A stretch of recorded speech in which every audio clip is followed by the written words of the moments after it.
Morgen. Morgen. Ja, så vi er stadigvæk på Lofoten. Ja. Ja, Den er jo fin, og der er jo meget at se. der er Og rigtig meget. nu gjorde vi lige noget spontant. Ja, vi så lige, der var et vikingemuseum. Det vil vi lige ind og kigge. Ja, vi tror, det er spændende den. Vi tror kan jo vi. godt lide sådan noget. Jo. Ja, det kan vi godt. Fra oldtiden. Vi var faktisk Man på kan vej sige det ned sådan. for at tømme vand af og fylde vand på og sådan noget der. Så kørte vi lige forbi og sagde, wow, Ja. det skal vi lige ind og Ja, se. lad os se det. Ja, Skal vi ikke gå glip af. nej. Så vi går derop. Vi går op og kigger, hvad det er for noget. Der er godt nok lidt mørkt herinde, men lige her der er der sådan en del monstre med forskellige udstillede sager fundet fra vikingetiden. Skal lige se indhegningen her, gården med vildsvin. Det er en ordentlig svæske, den der, var. Ja. Der kan godt blive et par svinekoteletter. Går vi lige ind i. Jeg kan ikke huske, hvad det her nu, men vi går derind. Nu er vi kommet ind her i salen her, hvor bænke og bålsted og langbordene og sådan noget det er. Og så kan vi så se heroppe, det er der, hvor overbestemmeren sidder. Ja. Det er mig, der laver reglerne. Ja, Ja, man skal have hulk over armen for at svinge den her i rigtig mange gange i hvert fald. ja, Ja, de har nok været stærke. det tænker jeg, de har. Ja, forbi dig nu. Så ved jeg ikke, om det er noget tørt kød eller sådan noget, de har deroppe. Men dengang havde de også moderne faciliteter.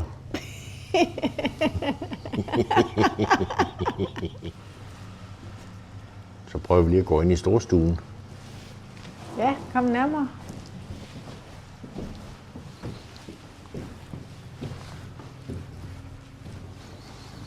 Jeg kunne se, det hyggeligt ud. Forestil mig, der har siddet rigtig mange mennesker samlet sådan inde i Jeg den tænker, her. herovre der er Thors hammer. Eller hvad? Ja. Kunne jeg forestille mig, du har ret i.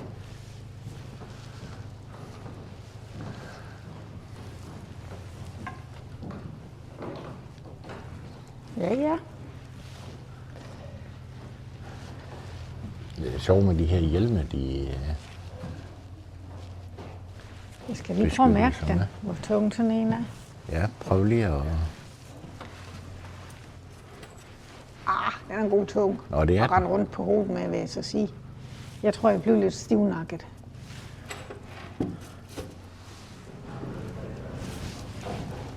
Det er et lille miniværksted. Men nu er det værktøjet, der hænger det over, de brugt.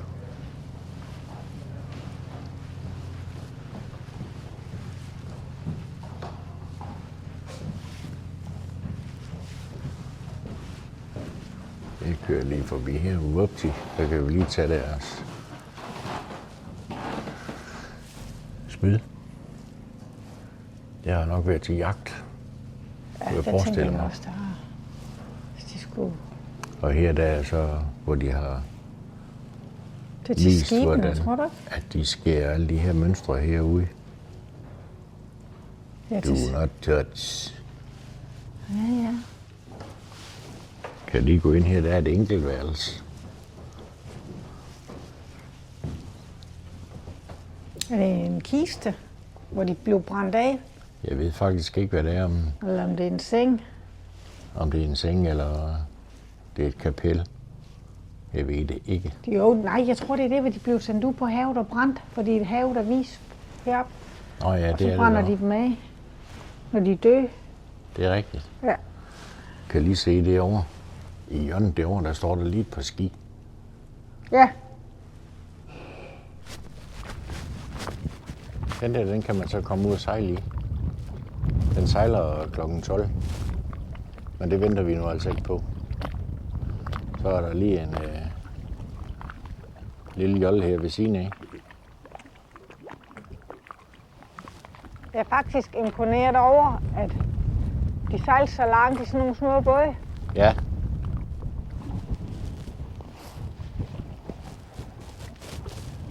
Ja, det er egentlig utroligt. Sådan en lille skive, ikke? Jo. Det er vi nødt i krydse Atlanten i den. Nej, det gjorde de jo dengang. Det gjorde de, ja. Det synes jeg er det mest imponerende. Så er vi tilbage. Fra vikingetogt. Ja, Nej, det var lidt skuffende. det må man sige, det var. Ja. Men jeg tænker også, det er fordi, vi har været i Ribe derhjemme, og det var jo virkelig, virkelig, virkelig godt. Det kan vi anbefale. Hvis nogen vil se noget omkring vikingerne, så tag Ribe derhjemme. Ja, Det her, det var stort set ingenting. intet. Jamen, det var det ikke, men det kan I så selv se på de billeder, der er blevet taget. Ja, Det mest oprivende, det var inde i skibet, det er, eller hvad de nu kalder deres hus. ja. Resten, der var ingenting udenfor eller noget.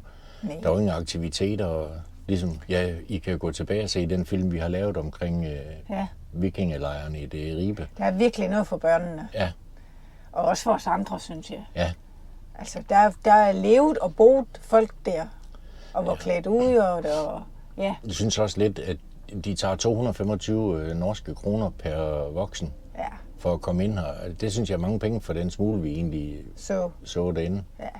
Det er det ikke det værd. Nej, det er ikke Lad det være værd. med det. Kør forbi. Ja. Men det er prøvet Så, nu, så... ja. Og så var vi nede og se det vikingeskib. Det var da det mest ophidsende. Ja, og så se... Nu nævnte jeg så tidligere på videoen, at det var utroligt, eller det gjorde Jette, hvis det er lige meget, hvem af os, der gjorde det, at det var utroligt, at de sejlede så langt i de der små skib. Men der læste vi så lige på et skilt, at de mægtigste konger havde skibe op imod 30-40 meter. 30-40 meter, og den vi så dernede, den var 23. Ja, Så, men det var de skibe... det var nok pøblen, der sejlede den. Ja, det var det nok. Men vi vil fortsætte. Vi har Vi ikke skal fået ned og tømt. have tømt. Ja, det har vi ikke fået gjort endnu. Så Det gør vi. det kører vi ned og gør. Ja. Vi er lige holdt ind her, hvor der er lidt signal, sådan at vi kan uploade. Som I kan se der, så er vi i gang med at uploade film til jer. Så vi holder lige at nyre det Ja, i fred og ro. og der skulle være 5G her, men jeg synes faktisk, det går lidt træt. Det går faktisk ret langsomt i Ja. forhold til den første video, vi lavede op. Den lavede vi op på Nordkap. Ja, Og det sagde smut. Og der var kun 4G. ja, Her har vi 5G, og det går lidt trøvt, men altså, når jeg tager en måling på hastigheden, så er der noget med 60-70 megabit i upload, så... Men det var bare lige en status, så I kan se, at vi gør noget ved det.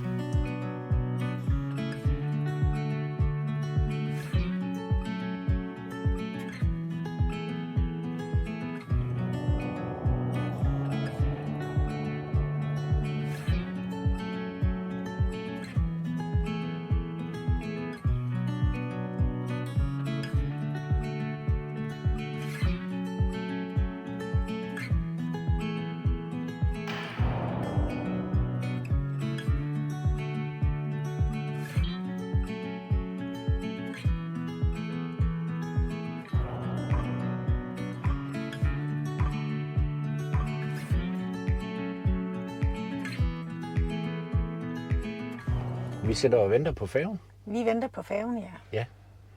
Og mens vi gør det, der er jo 3 timer til den sejler, så skulle vi jo have tid til at gå med noget jo. Ja, Så du sætter jo lige redigere vores film. ja. Og så opdager vi, at lyden den er dårlig, Ja, og det er vi lidt grædefærdige over. ja, Fordi hvad vi ikke snart har brugt af penge på mikrofoner, det er ikke småting. Så nu er de gode gamle røde mikrofoner så prøver vi dem. er kommet på igen.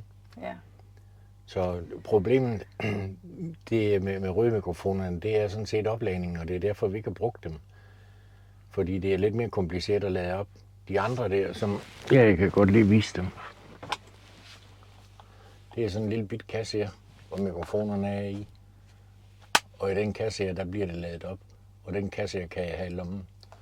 Det var derfor, vi synes det var så smart. men det hjælper ikke noget, når det ikke kan du. Når de springer lidt fra i lyden der, så er det ikke okay. Nej, Det er det altså ikke. det er mega øv. Ja, det er der, men jeg har prøvet at gøre det så godt jeg kunne.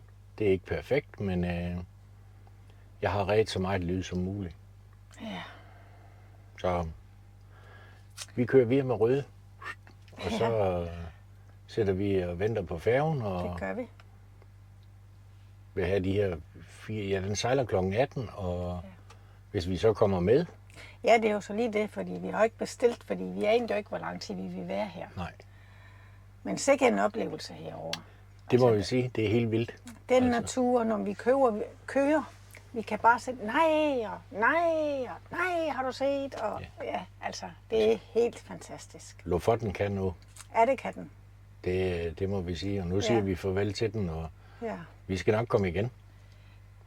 ja Jamen, den vil det jeg skal vi have jo, en fordi gang til. vi skal jo op til Globen igen, jo. Ja, men næste gang vi kører til Globen, der bliver det efter vævesigt. Ja, det er vi næsten nødt til. Men Ja. ja. Så, men vi arbejder videre og Ja, drikker noget kaffe. og der er faktisk en time og 10 minutter til, inden den sejler. Så Ja. vi har da gjort det godt. Nu har vi så godt nok lige fortalt, at der er 3 timer til den sejler, men vi har Det så var der, ventet da vi her. kom jo. Ja. Så gik vi i gang med det der. Ja, så vi har ventet et par timer nu. Ja. Så Ja, det er status. det er status.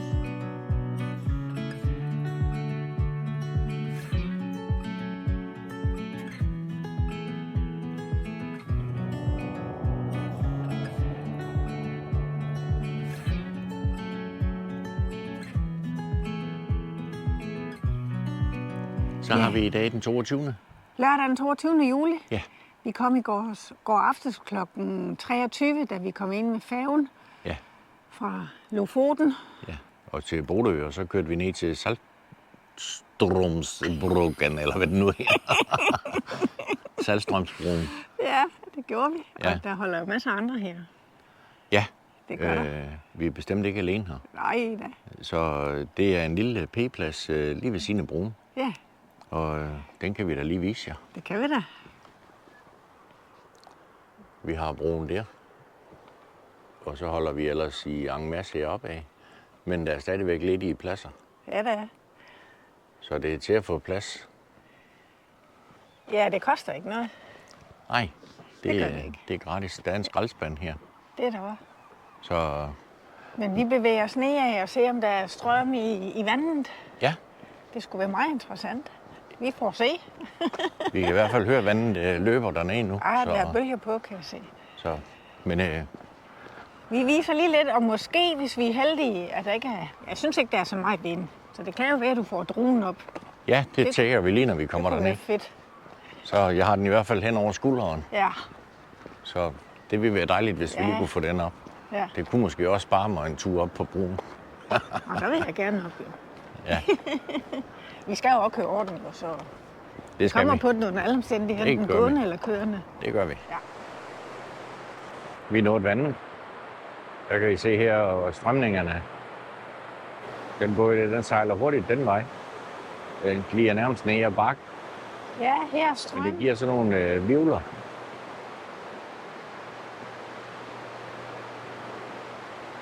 Temmelig meget vand, der løber ud. Og i aften så løber det den anden vej igen. Men det er lidt vildt, der er lige sådan et bælte derude med den.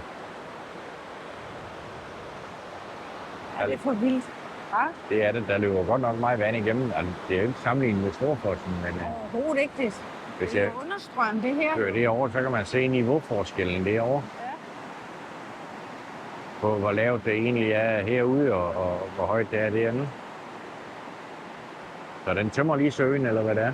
Jeg ved ikke, hvad der sker. Jeg kan ikke undersøge det. Nej. Prøv at se det her bølgerne op, bare det. Ja. Eller- Det er alle vivlerne. Ja.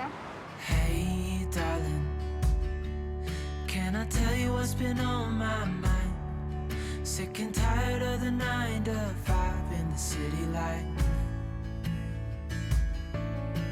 Hey, darling,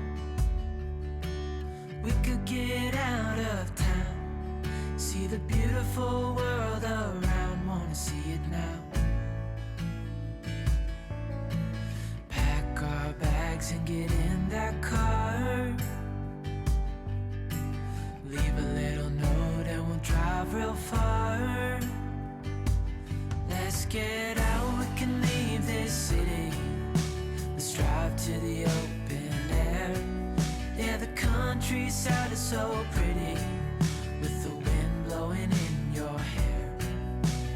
We can look back someday, baby, don't you understand that we only get one life? I wanna make it count, honey, come on now and take my hand. Hey, darling, I love it when it's me and you on the road with a couple of tunes in a car for two. Hey, darling, you know we're gonna have a really... Det var da helt vildt. Det var noget af en oplevelse. Og så niveauforskelle ligger Ja, på, man kunne se inde på bræen. ja. Og tænk sig, i aften løber det hele tilbage igen. Ja, det er noget underligt noget. Ja. Ikke? Men fantastisk naturfænomen. Jeg kan godt forstå, at det er trækplaster. Ja, det kan jeg da også godt forstå. Ja, absolut. Så det kunne have været sjovt at se en af bådene skulle tilbage igen. Hvorfor? Jeg tror, de venter til i aften. Altså kan det ikke komme tilbage? Der skal mange hestekræfter til at sejle igennem det der. Ja. Det ja, bliver men svært. Det kører også bare det ud af. Det gør det. Og det går stærkt. Det gør Og det. strømmen. Nu har Jette forvildt mig ud på en gåtur, så det gør vi lige. Ja.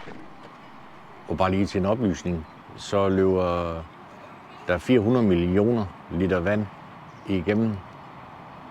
Og de 400 millioner, de løber tilbage igen. Og så gentager det sig 4 gange i løbet af dagen. Og naturligvis så fører det en masse stimer med af fisk også jo. Ja. Og den er 3 kilometer lang og 150 meter bred i fjorden. Ja.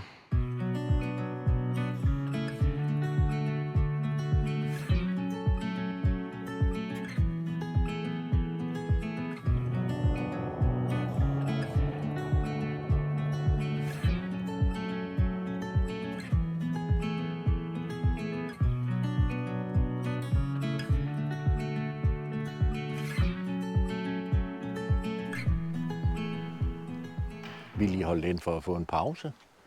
Og fantastisk, som de laver rastepladser til folket. Hvad siger du, Jette? Ja, de gør der noget ud af det. Ja, det må jeg da sige. Lad os gå ned og se, hvordan her ser ud. Stillet op med bord og blomster på bordet. Og det er da, jeg synes, Det er da ren hygge. helt fantastisk.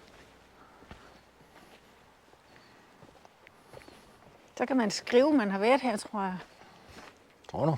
Ja. Nej, der er ikke noget hæfte. Man kunne købe fiskekort. Men du kan grille her. Der er der sat brænde ud. For det ikke skal være løgn, så ligger der tændblok og tændstikker også. De gør noget for turisterne. Du kan komme helt ned til vandet. Kan vi komme helt ned? Ja. Skal lige ind. Fin grill det og hytte med bøger. Og der er der måske en bog inden. Kan man betale fiskekort her også? Det læste jeg det op. Her der er bøger fra 1920 og 21-22. At folk har skrevet i, tænker jeg. Det kunne jeg forestille mig. Og så her, hvis man er let til fods bens, så kan man gå derned og kigge. Vi skal prøve ned og kigge der. Så er der lige midtvejs hvileplads her, Ja. så man kan sætte her nye udsigten. Ikke så ringe endda. Det er det ikke, nej. Vi fortsætter nedad. Men vi skal længere ned. Nu er jeg jo blevet klatretøsen. Det er det, du er jo. Så kom vi ned. Hvad kan man sige? Fantastisk. Det er helt vildt. Hva?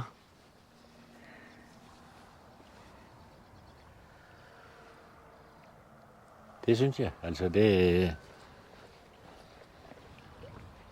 Og noget, jeg er dybt fascineret over, det er ren vand, der er her. Men ja, det er der jo overalt.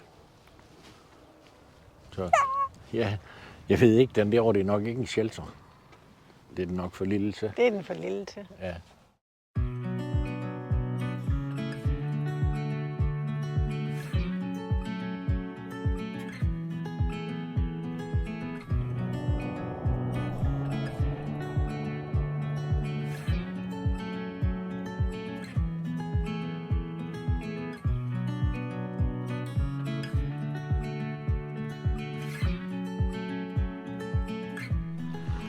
Så nåede vi Polarcirklen.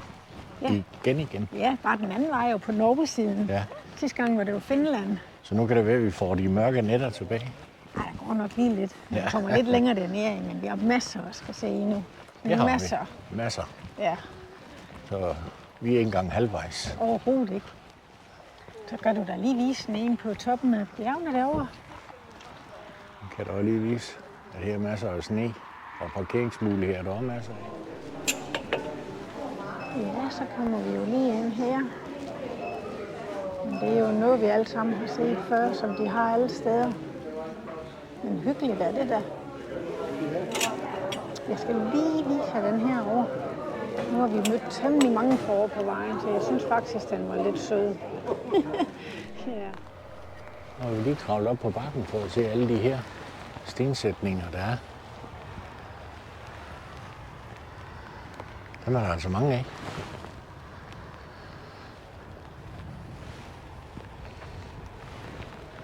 Og så kan jeg vise jer ud over ned på parkeringspladsen og til hytten dernede. Det regner, men sådan er det.